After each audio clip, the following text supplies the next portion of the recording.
Hey, this is Mark with the Practical Still. Time to open up another bottle, and I have been really waiting and anxious to open this one.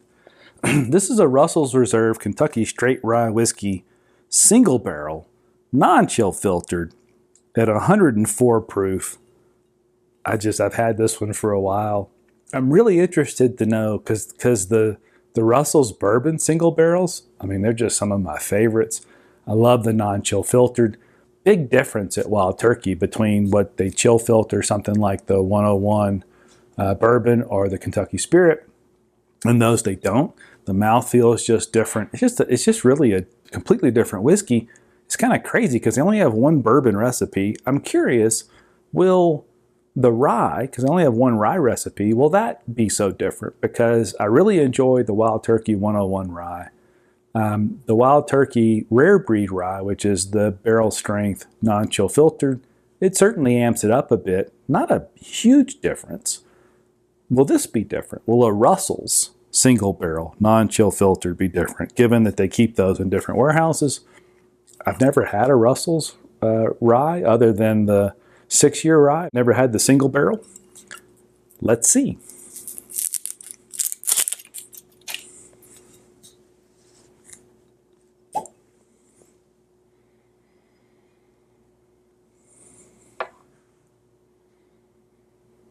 Yeah, that's a beautiful nose.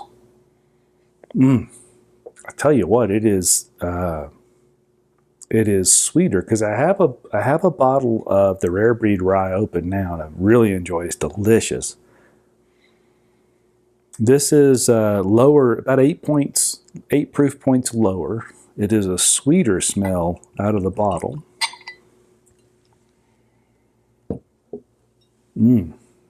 And it's different out in the glass as well.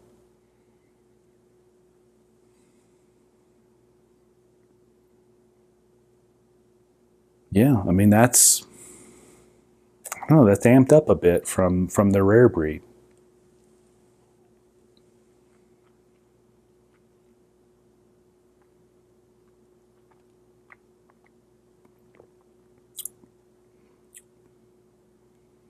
Oh my. That is not an age-dated product, but that to me feels like it's got a few years on the Rare Breed. Goodness. That's delicious. Now, let's see. Up against a Michter's 10-year rye, which I've recently gone back to. Not quite as rich, but it's also less than half the price. If this was the only whiskey I ever got to drink, I'd probably be pretty happy with it. I have to say that I thought the nose would be a lot different, and maybe it will with some air on it. I mean, I just recently had a sip of the Rare Breed Rye, but I've been on that bottle for a while. It's been open. Let's let this one sit open, but I mean, frankly, they're about within 10 or 15 bucks of the same price. But they're definitely different. Again, I don't understand how Wild Turkey does that. How does one rye recipe across a range of different expressions taste so different? You think there'd be, I mean, there is a family resemblance. I mean, clearly if I was to taste these blind, I'm not sure I could pick out which one was which at this point. Maybe I will after I live with it.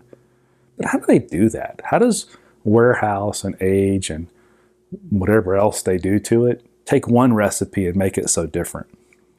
Anyway, this bottle's about 75 bucks, which is not nothing. But for a non-chill filtered product from a brand like Wild Turkey, I don't think it's out of the realm. And it's certainly nothing like what you pay now for the Michter's 10 Rye, which retails around 140, which brings many times that in the secondary. This one reminds me of one of my favorite bottles ever, which is the Kentucky Owl Batch 1 Rye.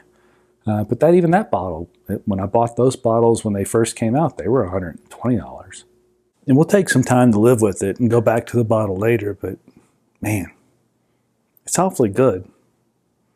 What about you? Have you tried those across the range? Is the Wild Turkey 101 Rye as good to you as it is to me? Is it worth bumping up to the Rare Breed Rye? Is Is it worth another bump in price to the Russell's Reserve Rye? I think I'll have to live with it for a while, but right now, I am not disappointed in this bottle. This is delicious whiskey.